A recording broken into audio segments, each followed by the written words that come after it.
कल पता चला कि इस देश में सालों से एक अजीब और शर्मनाक सिस्टम चल रहा था, जिसके बारे में 99.999% लोगों को पता ही नहीं है। देखिए, कोर्ट में लड़ने के लिए मंदिर ट्रस्ट हो, कोई भी धार्मिक संस्थाएं, सबको कोर्ट फीस देनी पड़ती है। लेकिन सिर्फ एक संस्था है जिसे कोई फीस नहीं लगती, चाहे वो देश के किसी कोर्ट में चली जाए, वो है वक्फ बोर्ड। लेकिन धन्यवाद गुजरात सरकार, जिनकी वजह से आज ये पक्षपाती प्रथा बंद कर दी गई।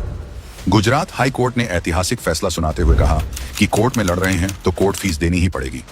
लेकिन असली सवाल है कि आखिरकार संविधान के आर्टिकल 14 को पैरों तले रौंदकर आखिरकार इस वर्ग को ये छूट किसने दी और क्यों दी? इसका जवाब उसी दलील में छुपा है जिसमें याचिकाकर्ता ने कहा कि उनसे कोर्ट फीस नहीं ली जा सकती। उनका तर्क ये था कि वक्फ एक्ट की धारा 83 सब सेक्शन 3 के तहत हम मुकदमा नहीं लड़ रहे, हम तो बस आवेदन दे रहे हैं और आवेदन पर कोर्ट फीस नहीं लगती। लेकिन जज ने दलील खारिज कर दी।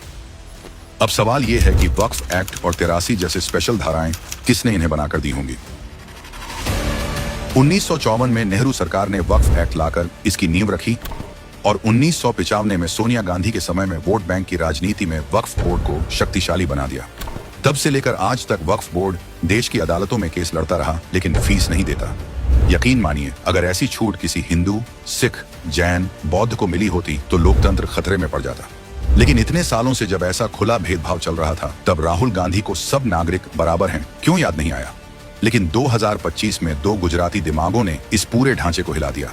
एक तरफ संसद में वक्फ संशोधन बिल पास हुआ और दूसरी तरफ गुजरात हाईकोर्ट ने वक्फ बोर्ड को भी कानून के सामने बराबर लाकर खड़ा कर दिया।